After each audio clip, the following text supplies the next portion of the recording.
Hello students, welcome back to your online classes.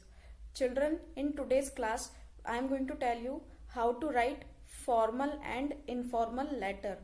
As you all know that letters are of two types, formal letter and informal letter. So today we will learn about what is formal letter and how to write it, and what is informal letter and how to write it.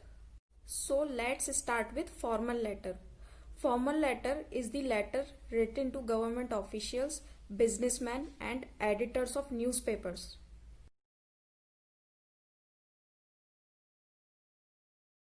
Formal letter. Suppose your name is Sagar and you have to write a letter to the district magistrate complaining about the frequent breakdown of power supply and water supply in your locality. So first of all you will start with the district magistrate, then your city, name of your city. I have written Agra. After that leave a line and write sir, then start writing like this. This is to draw your kind attention towards the miseries of the people living in Shastri Nagar. I have written Shastri Nagar. You may write whatever the name of your locality is. There is a complete breakdown of electricity and water supply. So the people are living in troubles. मतलब हमारे area में बिजली की और पानी की पूरी तरह से कटौती हो गई है, तो इस वजह से वहां के लोगों को बहुत परेशानी झेलनी पड़ रही है. It has been going on continuously for about 82 hours, और ऐसा 82 आवर्स से लगातार हो रहा है. Not a single drop of water is available. पानी की एक बूंद भी अवेलेबल नहीं है. So the students preparing for their examinations can not study properly. तो इस वजह से जो स्टूडेंट्स हैं जो अपने एग्जामिनेशन का प्रिपेयर कर रहे हैं वो पढ़ भी नहीं पा रहे हैं. Neither the water nor light is available. ना ही पानी अवेलेबल और ना ही लाइट, बिजली. Water is not available even to drink. पीने तक का पानी नहीं है. I therefore request you to take immediate and suitable action against those who are responsible for this poor condition. इसलिए मैं आपसे प्रार्थना करता हूँ कि आप जल्द से जल्द और कड़ी से कड़ा सख्त कार्रवाई करें उन लोगों के खिलाफ जिनकी वजह से ये कंडीशन हुई है. Thanking you in anticipation. After writing this you have to leave a line, and thanking you in anticipation means thanking you in advance. Then leave a line and write yours faithfully, then your name.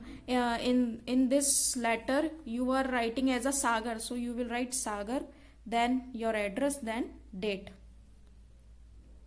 Now we will start informal letter. Informal letter is the letter written to friends, family and relatives. It is a personal letter which includes invitation also.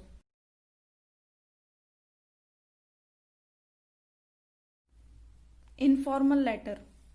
You are Sachin. Write a letter to your younger brother advising him to pay proper attention towards his studies.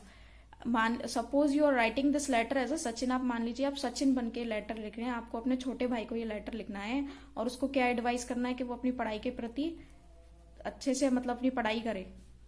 So first of all you will start with writing your address. First of all you have to write your address, then leave a line. My dear, I have written Deepak. You may write whatever the name of your younger brother is. Then start writing like this. I was very glad when I received your letter. मैं बहुत खुश हुआ जब मैंने तुम्हारा पत्र मुझे प्राप्त हुआ.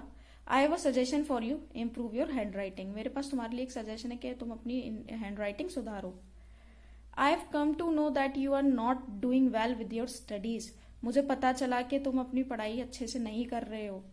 You waste your time in playing cricket. तुम क्रिकेट खेलने में अपना समय बर्बाद कर देते हो. It is very bad. ये बहुत बुरी बात है. Your examinations are near, so the time is very precious these days. तुम्हारे एग्जाम्स आने वाले हैं, इस वजह से इन दिनों जो समय है बहुत कीमती है. You should work hard in your studies. तुम्हें अपनी पढ़ाई में कड़ी मेहनत करनी चाहिए.